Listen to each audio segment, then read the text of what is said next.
Hello friends, तो emergency handling की इस सीरीज़ में आपका स्वागत है। और जैसे कि आपको पता है कि जो लोग ग्रैड सिस्टम अपने घर पे फॉलो कर रहे हैं, तो मैं उनके लिए जो जो इमरजेंसी सिचुएशंस हो सकती है या होती ही है, तो मैं उनके ऊपर सारे टॉपिक्स क्लियर करूंगा कि कैसे आपको अपने घर पे अगर ये चीज़ें आप कर रहे हैं, ग्रैड सिस्टम फॉलो कर रहे हैं, हॉट वाटर इमर्शन और हेड डाउन टिल्ट, तो उसके टाइम पे आपको कुछ इमरजेंसी हो सकती है, तो उसको आपको कैसे क्योर करना है और कैसे उसको हैंडल करना है। ठीक है, तो इससे पहले वीडियो में मैंने आपको ब्लड शुगर के बारे में बताया था। अगर ब्लड शुगर आपका लो चले जाए, खासकर जो डायबिटिक पेशेंट है, इंसुलिन पे हैं, तो उनका ब्लड शुगर लो चला जाता है, तो क्या करना है उस सिचुएशन में। सेम ऐसे ही इस टॉपिक पे मैं बताऊंगा कि आपको अगर पल्स रेट अगर आपकी हाई चली जाती है या लो चली जाती है, जो कि बहुत कॉमन है इस थेरेपी के दौरान, तो आपको उस टाइम पे क्या करना है। ठीक है, सबसे पहले बात कर लेते हैं। अगर आपकी पल्स रेट लो चली जाती है, यानी कि वो 40 से कम चली जाती है, तो ये एक इमरजेंसी सिचुएशन होती है और इसमें आपको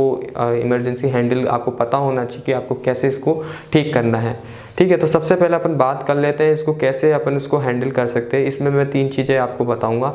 ठीक है, पहली चीज़ ये है कि आपको हेड डाउन टिल्ट करना है। हेड डाउन टिल्ट आपने देखा होगा, बेड को इंक्लाइन करते हैं 10 डिग्री पे और उस पर लेटते हैं, तो वो आपको करना है। 1 घंटे तक उसमें लेटना है। साथ के साथ आपको, जिनको ये प्रॉब्लम हुई है पेशेंट को, जो फुट होती है, फुट की जो सोल होती है पैरों की, उस पर आपको मस्टर्ड ऑयल से मसाज करनी है। ठीक है, 10-15 मिनट तक मस्टर्ड ऑयल से आपको मसाज करते रहना है, साथ के जब तक वो पल्स रेट नॉर्मल नहीं आती है। और साथ के साथ एक एक्यूप्रेशर पॉइंट होता है जो कि यहाँ पे लोकेटेड होता है, जिसे कहते हैं H7। ठीक है, तो यहाँ पे लोकेट होता है, तो इसको अपन को दबाते रहना है। 2 से 3 मिनट तक इसको दबाना है और ऐसा 2 से 3 बार करना है। जैसे आपने 2 से 3 मिनट दबाया और उसके बाद में आपने 3-4 मिनट रुक के फिर दबा दिया।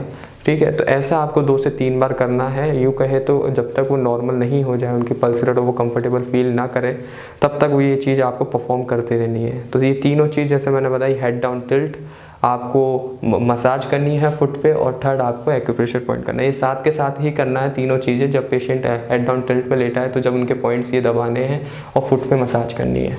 ठीक है, तो ये हो गया अगर आपकी पल्स रेट, पीआर रेट अगर आपकी 40 से नीचे चली जाए। अब बात करते हैं कि अगर पल्स रेट आपकी हाई चली जाए या कि 130 से ऊपर चली जाए, तो ये अगेन एक इमरजेंसी सिचुएशन होती है। वैसे तो अगर पल्स रेट 110, 120 है तो भी आपको इसको ध्यान रखना है, लेकिन अगर 130 से ऊपर चली जाती है तो ये एक इमरजेंसी सिचुएशन होती है। इसको इमीडिएटली इस पर वर्क करके उसको नॉर्मल लाना ज़रूरी होता है। तो उसमें मैं आपको एक टेक्निक बता देता हूँ।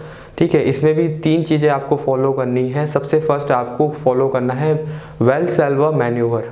वेल्सेल्वा मैन्यूवर एक टेक्निक होती है जिससे आपकी हार्ट की जो पल्स रेट है वो नॉर्मल होता है और हार्ट फंक्शन नॉर्मल, जो उसका फंक्शन है वो उस पर आ जाता है, वो स्टार्ट कर देता है। ठीक है, कोई भी प्रॉब्लम हो हार्ट से रिलेटेड, तो वेल्सेल्वा मैन्यूवर बहुत इफेक्टिव होता है उस इमरजेंसी सिचुएशन में। आपको मैं करके दिखा देता हूँ।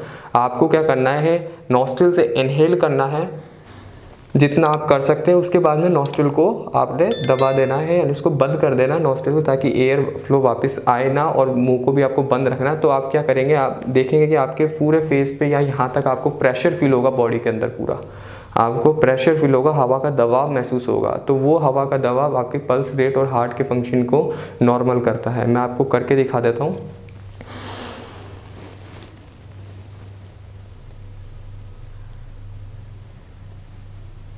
ऐसे आपको तब तक करना है जब तक कि जितना आप कर पा रहे हैं, जितना आप अपनी सांसों को रोक सकते हैं, हवा को अंदर ही प्रेशर को सहन कर सकते हैं, तब तक करना है सर। और ये आपको करते रहना है 10 मिनट 15 मिनट, जब तक कि आपकी पल्स रेट और आपको कंफर्टेबल फील होने ना लग जाए। साथ के साथ आपको सेम जो मैंने बताया H7 एक्यूप्रेशर पॉइंट को दबाते रहना है 2 से 3 मिनट तक, और 2 से 3 बार। ठीक है, और जब तक वो पेशेंट नॉर्मल ना हो तब तक ये चीज़ें परफॉर्म करनी है। साथ के साथ उनको एक काढ़ा पिलाना है। काढ़ा कैसे बनेगा, दालचीनी और मेथी से। ठीक है, दालचीनी की 2 स्टिक लेनी है आपको, इतनी बड़ी। ठीक है, अगर स्टिक नहीं है, पाउडर है, तो आधे से 1 चम्मच आपको पाउडर लेना है दालचीनी का, और मेथी का 1 चम्मच पाउडर लेना है, और उसको बॉईल करना है पानी में 5 से 10 मिनट तक, और 2-3 मिनट इसको रख देना, ताकि ढक के रख देना, तो वो काढ़ा रेडी हो जाएगा। और वो काढ़ा आपको पीना है, उनको पिलाना है सिप सिप करके। ठीक है, तो अगेन इसमें भी 3 टेक्निक यूज़ हो रही है, वेल्सेल्वा मैन्यूवर और एक्यूप्रेशर पॉइंट H7 और दालचीनी और मेथी का काढ़ा। तो इसमें पल्स रेट में ये ध्यान रखना है कि पल्स रेट अगर लो चली जाए या हाई चले जाए तो इसमें आपको इस चीज़ों का ध्यान रखना है। तो इस वीडियो में मैंने आपको पल्स रेट को कवर किया है। आगे वाली वीडियो में मैं और इमरजेंसी हैंडलिंग जैसे वॉमिटिंग होना, मैसिव वॉमिटिंग होना, या आपको SpO2 लेवल, ऑक्सीजन लेवल आपका डिप कर जाए, कम हो जाए, तो उस टाइम पे क्या करना है, तो ये सारे टॉपिक्स को मैं क्लियर करूँगा। ये पूरी सीरीज़ चल रही है, तो आप इस सीरीज़ को पूरा देखें। जो भी लोग ग्रैड एक्सपर्ट को ग्रैड थेरेपी को फॉलो कर रहे हैं और ग्रैड जो सिस्टम है हमारा SWI और SDT वो घर पे ही कर रहे हैं, तो ये सब चीज़ों का ध्यान रखना बहुत ज़रूरी है। ठीक है, तो इस वीडियो में मैंने बात करी पल्स रेट के बारे में, तो इस चैनल पे बने रहिए ताकि और भी टॉपिक्स है जो सारी चीज़ें आप अपनी नॉलेज में लेते रहें, और वो चीज़ों आपको ध्यान रहे कि अगर कोई इमरजेंसी सिचुएशन आए तो आपको पैनिक ना होकर ये सब चीज़ें स्टेप्स फॉलो करने। यही स्टेप्स हिम्स हॉस्पिटल में फॉलो किए जाते हैं जिन लोगों को कोई इमरजेंसी सिचुएशन होती है। तो यही चीज़ आप खुद भी कर सकते हैं।